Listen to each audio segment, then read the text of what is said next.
Hey guys, let's talk about this tune, Cantaloupe Island. It's an old tune by Herbie Hancock. Really great tune. It's really fun to solo on. And it's really great for people just getting into jazz to learn to improvise on because there's only 3 chords in it. And it's got this kind of bluesy flavor that a lot of guitar players can relate to.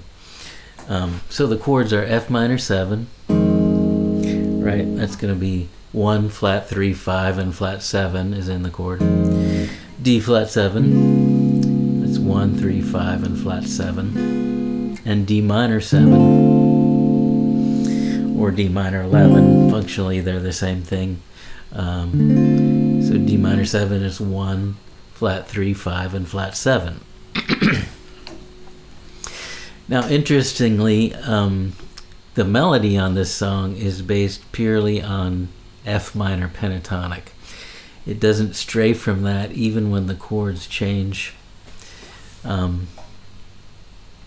So for instance, when we have the D flat 7 chord happens, that chord has a C flat in it, B natural or C flat, and the melody is still playing C natural. And on the D minor chord, the melody has an E flat in it, which is definitely not in the chord. But it's kind of cool because it's sort of just that F minor pentatonic continuing through the whole song kind of ties the chords together in some sense. Each of the chords has an F note in it, and that kind of ties the chords together as well. So let's take a look at the riff he's playing on each of the chords. Over the F minor 7, he's got these 2 notes moving up and down. That's A flat and C, B flat and D, and C and E flat. So you can see it a couple different ways. It's like 2 notes from the F Dorian scale, and each note is just moving up and down the scale.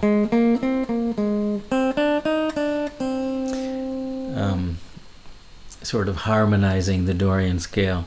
You can also see them just as mini chords, like this is the root and the third of a A flat chord, root and third of a B flat chord, root and third of a C minor chord.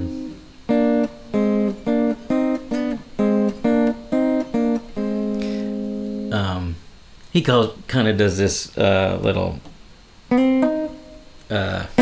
sliding into that note.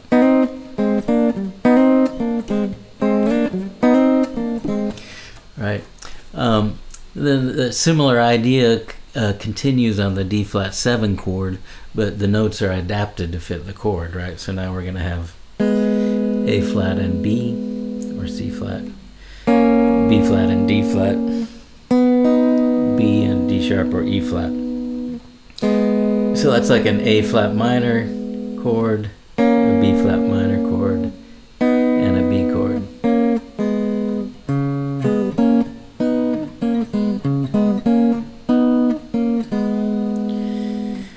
Sorry, my camera shut off there for a second. Anyway, you can take these same riffs and play them on a different string set if you want. That would be up here. And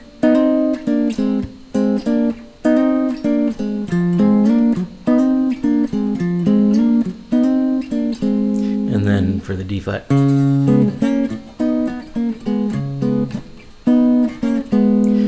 Right, however you want to see it.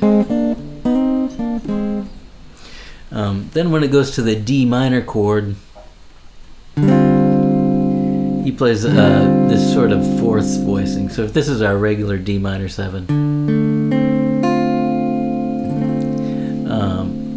we're lifting up our finger here to change this A note to a G note.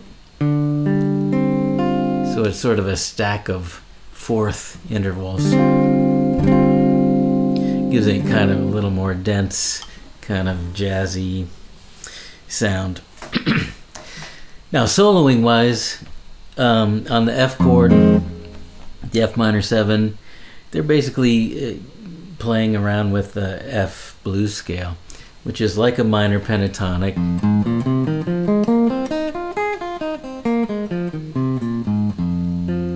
probably know, but it's adding what they call the blues note, which is the sharp 4 or the flat 5, in this case being B.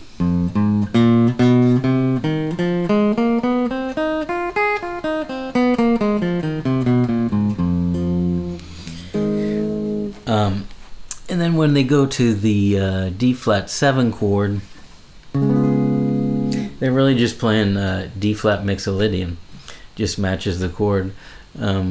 Mixolydian scale it's like a major scale, except it has a flatted 7. So instead of, that's the major 7, we would have a flatted 7, which is B or C flat. So, a lot of people are tempted to put the sharp 11 on that chord, because that would give us a G instead of a G flat, which in a way it makes sense because it kind of matches what's going on in the other chords preceding and afterwards. But that's not what they're doing on the original recording. They're definitely playing a G flat, so it's just a straight D flat mixolydian scale. Then when we get to the D minor chord, D minor 11, they're back to the blues scale again, except now it's a D blues scale.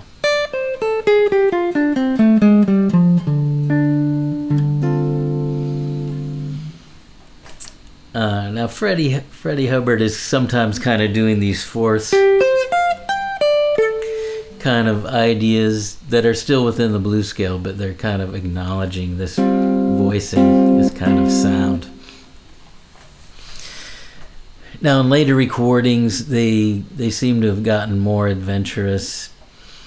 And then one with Pat Metheny, Pat actually changes the melody on the D flat 7 chord to reflect the notes in the chord. Instead of the C natural, he plays the C flat in the melody. So it makes sense, but it's not what was originally there. So now, if you go back and look at this riff he's doing on the F minor 7.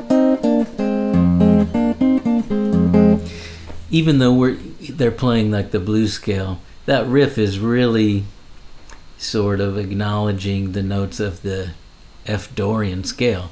So it's certainly acceptable to play a Dorian scale over that chord. So you're adding in the notes D and G, right? The 6th and the 9th or the 2nd. They certainly fit great within that chord, and you can still keep the blues note in there. And the same thing, you can do the same thing over the D minor 11. In one of the live versions, I remember Herbie comping, and in his chord comping, he puts that note B in there, definitely acknowledging the 6th, which makes it a Dorian scale. So if you want to get a little more colorful outside just the blues scale, you can certainly do that. And a lot of people do that when they're playing this song. Other ideas you could do would be to just add some chromatic notes. For instance, on the D minor chord, if you visualize this triad, you can do a half-step approach to each of those notes from below, right? You could go.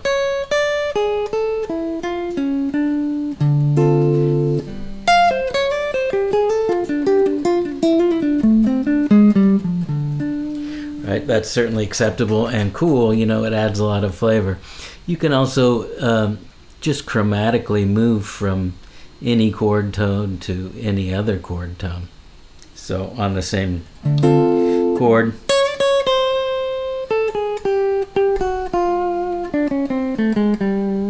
over the D flat 7.